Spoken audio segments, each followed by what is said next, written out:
आधुनिक गद्य की विधा यात्रा वृत्तांत के विकास में भारतेंदु हरिश्चंद्र एवं उनके समकालीन लेखकों का योगदान उल्लेखनीय है।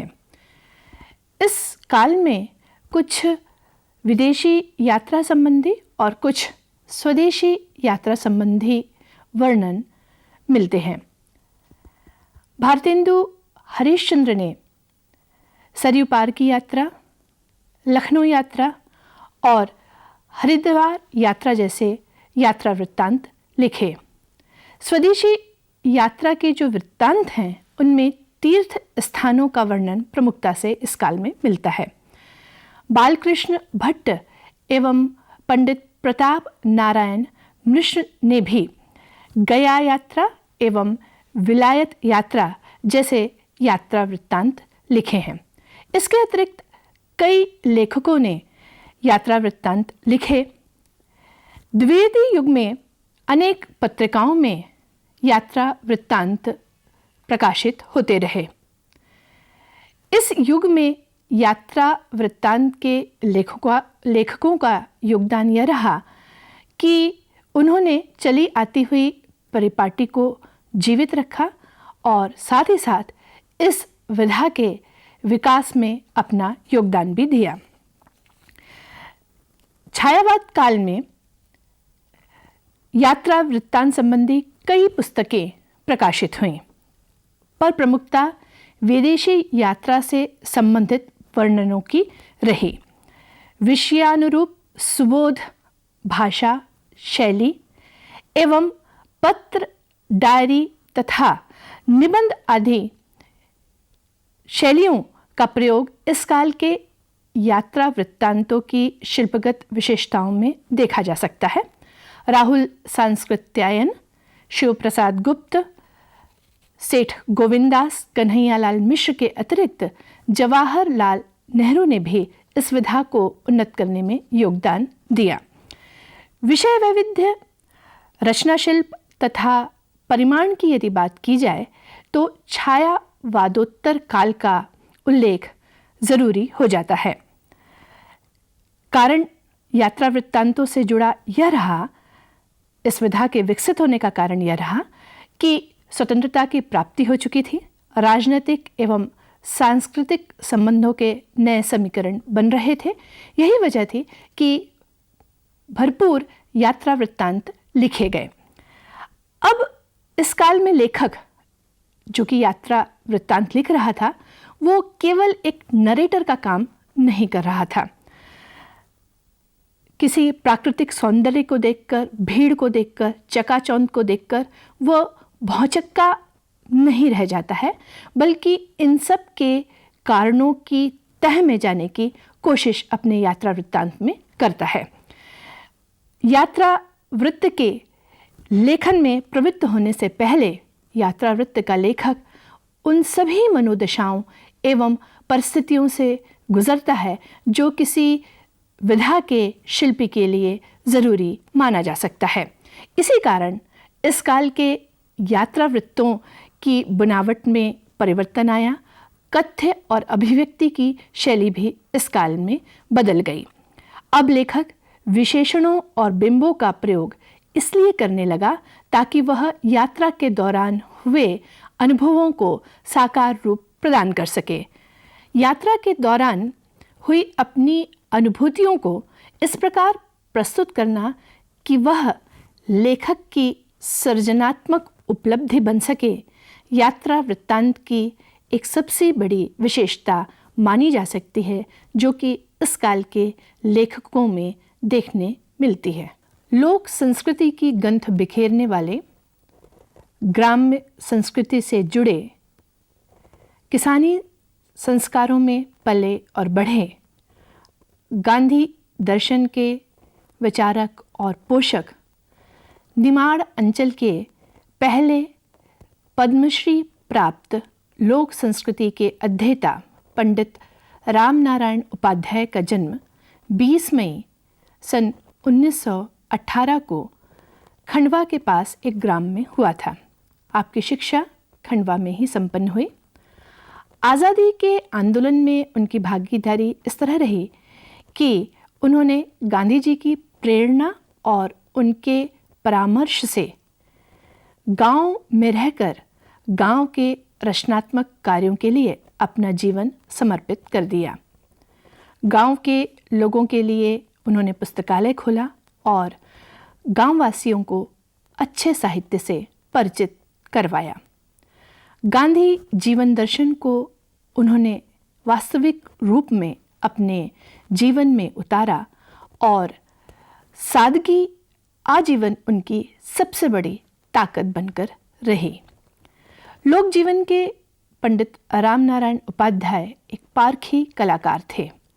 लोक कलाओं, लोकगीत, लोक संस्कृति की हमारी वाचिक परंपरा को संरक्षित करने का महती कार्य उन्होंने संपन्न किया।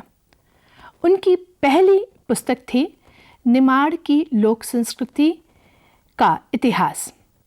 उन्होंने लोकगीतों, कहावतों एवं लोक कथाओं को संकलित भी किया। ललित निबंधों, व्यंग्य, काव्यात्मक रूपक, यात्रा संस्मरण, व्यक्तिपरक संस्मरण पर आधारित उनकी कई किताबें प्रकाशित हुईं। गंवई मन और गांव की याद, मामूली आदमी, जन्म जन्म के फेरे, क्रॉन्च की चीख, कथाओं की अंतरकथाएं एवं यात्रा की पगडंडियां उनकी कुछ ख्यात पुस्तकें हैं। पंडित रामनारायण उपाध्याय द्वारा लिखित यात्रा वृत्तांत मांडव में शब्दों से बने वे सभी चित्र हैं जो मांडव की ऐतिहासिक, धार्मिक, सांप्रदायिक एवं सांस्कृतिक सद्भावना एवं दर्शनीय विशेषताओं को साकार रूप प्रदान करते हैं। सतही वर्णन करने वाला लेखक कभी भी इस विधा के साथ न्याय नहीं कर सकता। आवश्यकता इस बात की होती है कि वह विशिष्ट स्थल जिस पर की यात्रा वृत्तांत आधारित है अपनी समस्त खूबियों के साथ ही साथ लेखकी दृष्टि की विशेषता से जुड़कर कुछ अप्रत्यक्ष विशेषताओं को भी व्यक्त कर सके।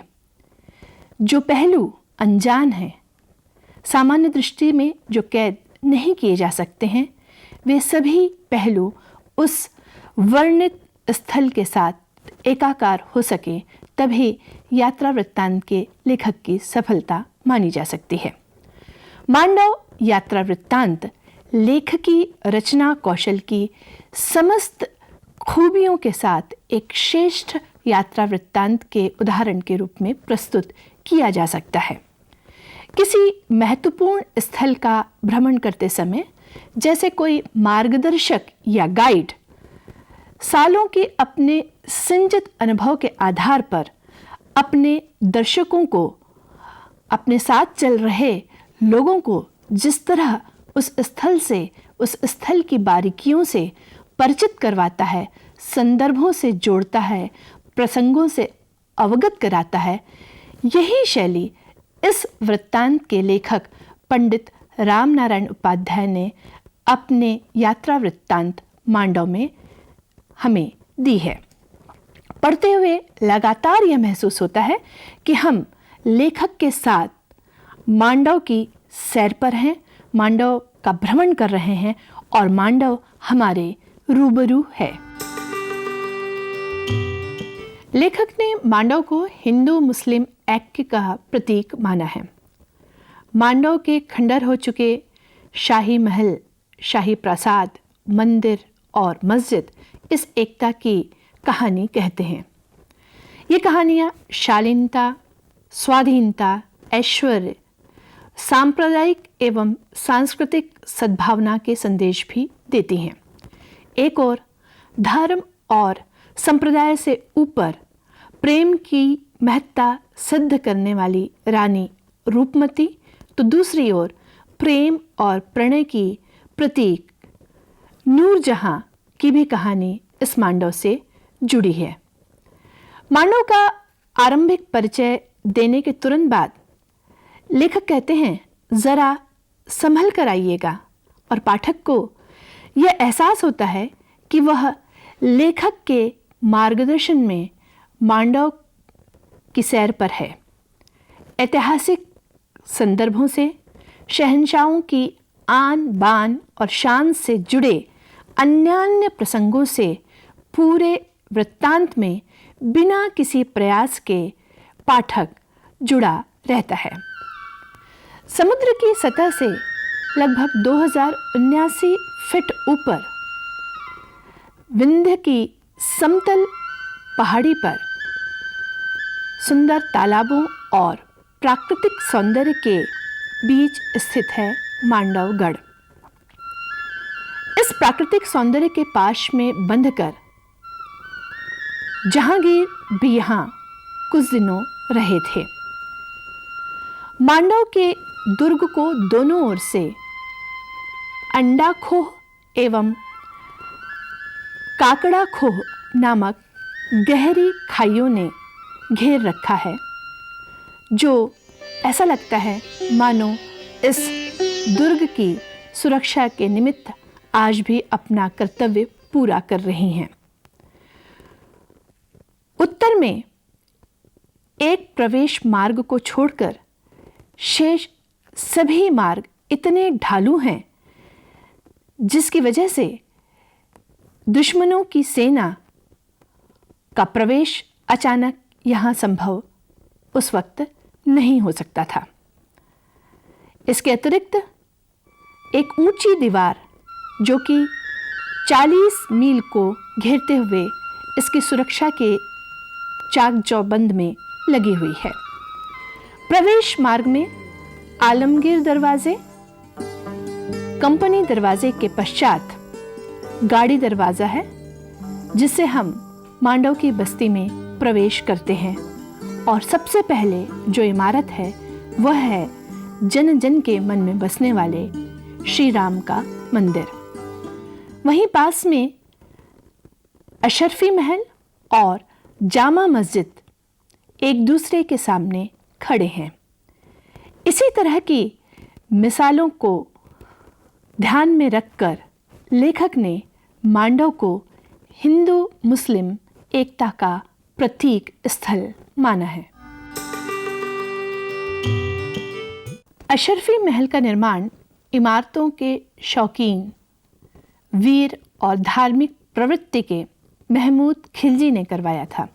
उसने अधूरी जामा मस्जिद के निर्माण कार्य को भी पूरा करवाया था। महमूद खिलजी के पुत्र गयासुद्दीन की जहर देकर हत्या उसके पुत्र नासिरुद्दीन ने तख्त के लिए की थी। कहा जाता है कि इस घटना के लगभग 107 वर्ष बाद जब नूरजहां के साथ जहांगीर मांडवगढ़ पहुंचे थे तो नासिरुद्दीन की कब्र देखकर उन्हें पितृ हत्या जैसे घिनौने अपराध से इस तरह नफरत हुई थी कि उन्होंने नासिरुद्दीन की कब्र खुदवाकर नर्मदा में फेंकवा दी थी।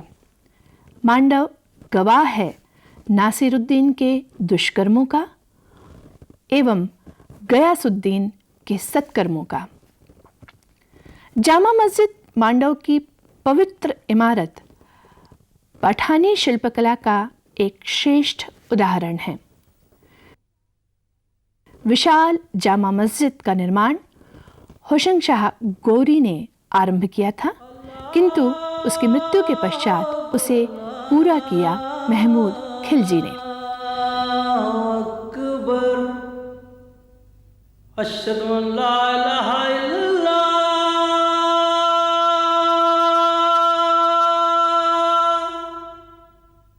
अशहदु अल्ला इलाहा इल्लल्लाह।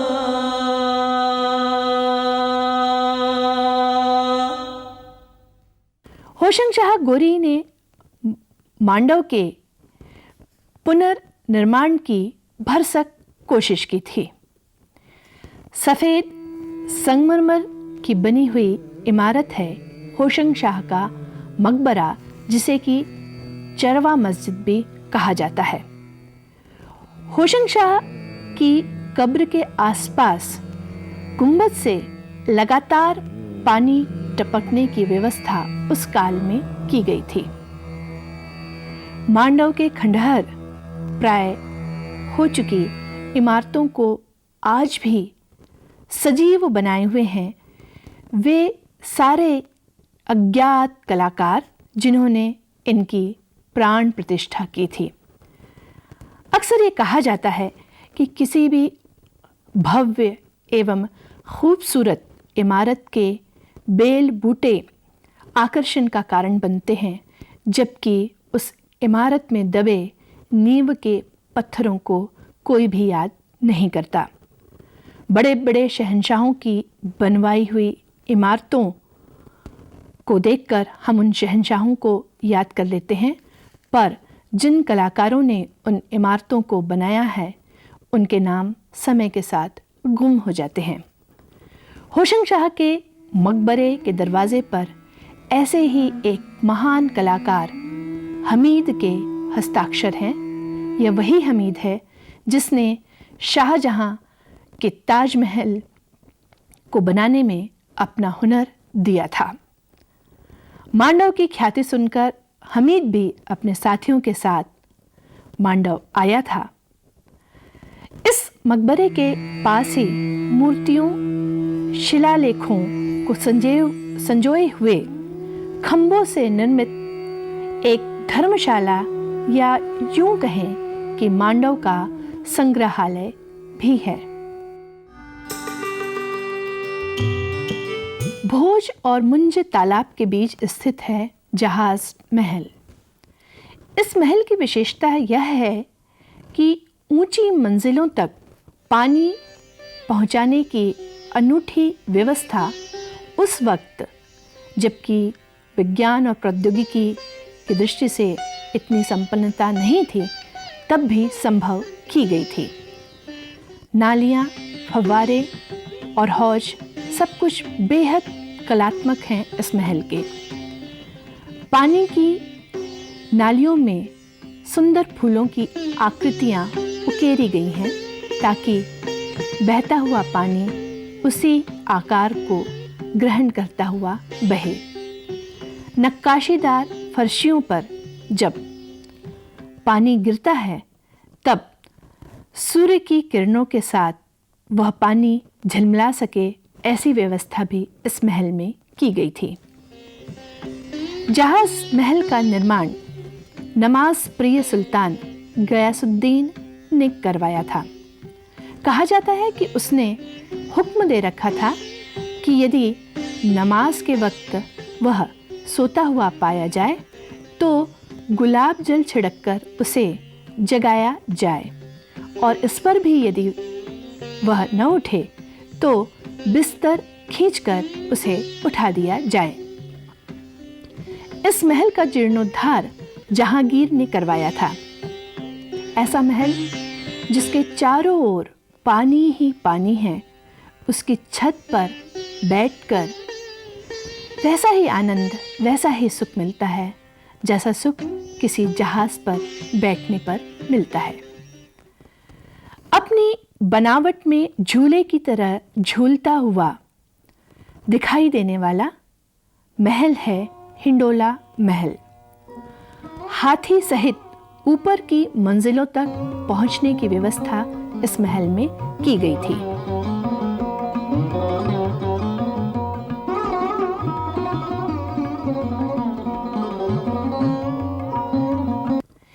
तीन मंजिल जमीन के नीचे बनी चंपा बावड़ी में काफी गहराई पर पानी है। ऊपर का हिस्सा खुला है हवा और प्रकाश के लिए। इस बावड़ी में ठंडे पानी और गर्म पानी दोनों का ही प्रबंध किया गया था। एक और महत्वपूर्ण स्थल है स्त्री नगर, जिसका कि निर्माण गयासुद्दीन द्वारा करवाया गया था। कहा जाता है कि इस स्त्री नगर का सारा कार्य स्त्रियों के द्वारा ही संपादित किया जाता था। कई हजार युवा सुंदरियां रहती थीं इस स्त्री नगर में। तीर, तरकश और तमंचे से लैस स्त्रियां इसकी सुरक्षा के लिए तैनात थीं। न्याय और व्यवस्था भी उन्हीं के हाथों में थी। शासक को छोड़ किसी अन्य पुरुष का प्रवेश इस स्थल पर वर्जित था। सदियों पहले स्त्री नगर में जो भी गतिविधियां संचालित की जाती थीं, उसका वर्णन करते हुए लेखक ने एक कमेंट्रेटर की तरह एक नई शैली में इस स्थल को वर्णित किया है। इस स्थल का वर्णन करते हुए ऐसा लगता है कि बीता हुआ वह कल जैसे वर्तमान हो गया है और पाठक भी लेखक के साथ उस स्थल से साक्षात्कार कर पा रहा है। स्त्री नगर के वर्णन में लेखक की लेखन और उसकी शैली की यही विशिष्टता पूरे अध्याय में उसे विशिष्ट बनाती है और काफ़ी रोचक लगती है। जल महल वह स्थल है जहां बेगम मुमताज़ महल की रोशन आरा का जन्म हुआ था। लेखक ने मांडव के प्रसिद्ध व्यापारी गदाशाह का उल्लेख भी अपने इस वृत्तांत में किया है, जिसकी अटूट संपत्ति के किस्से चारों ओर प्रचलित थे। मांडव की प्रसिद्ध इमारतों और उनसे जुड़े इतिहास का परिचय इस वृत्तांत में लेखक ने आरंभ से अंत तक दिया है। अकबर का भी संबंध मांडव से रहा है। सांसारिक मनुष्य कभी न कभी शमशान वैराग्य के भाव से जुड़ता है, जब उसे लगता है कि सब कुछ व्यर्थ है। आपाधापी से भरे जीवन में सारे कर्म अंततः नश्वरता का ही उद्घोष करते हैं। कुछ ऐसे ही भाव जिन्होंने जीवन के इसी सत्य को समझने के लिए राजकुमार सिद्धार्थ को महात्मा बुद्ध बना दिया था, ऐसे ही विचार महान सम्राट अकबर के मन में भी उपजे थे जब वे दक्षिण जीतकर लौटते हुए मांडवगढ़ रुके थे और खिलजी सुल्तानों के सूने पड़े महलों से रूबरू हुए थे। जीवन और मृत्यु से जुड़े सत्य, संसार की असारता, जीवन की नश्वरता, क्षणभंगुरता से जुड़े भाव कुछ क्षण के लिए उनके मन में पैदा हुए थे और इसी विषय पर उन्होंने एक कविता लिखी थी, जो कि शिवालय के शिलाखंड पर आज तक सुरक्षित है, जैसी की तैसी।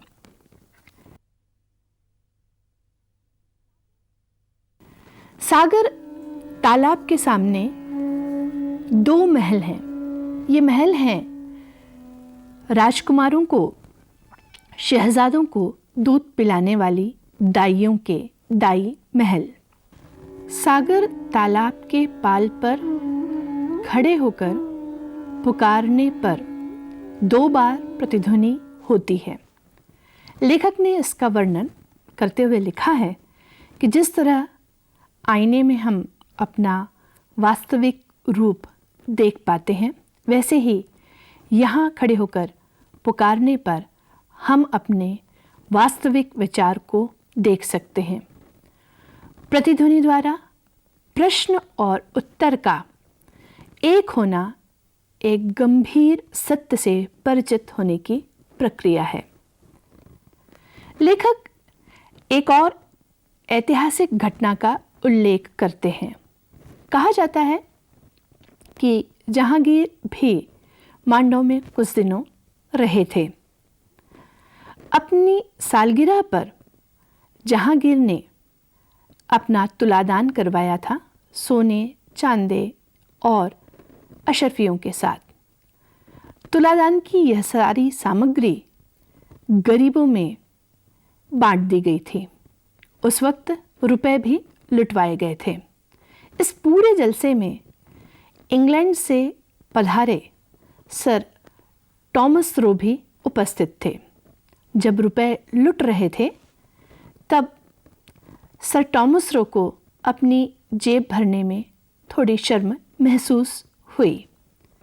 तब जहांगीर ने हुक्म देकर उनकी जेबों को रुपयों से भरवा दिया था।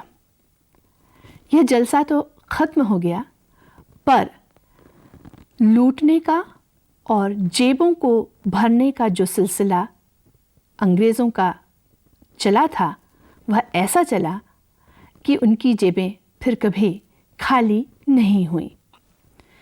मांडव के इतिहास को अमर करने वाले बादशाह बाज बहादुर का उल्लेख लेखक ने इस वृत्तांत के अंत में किया है।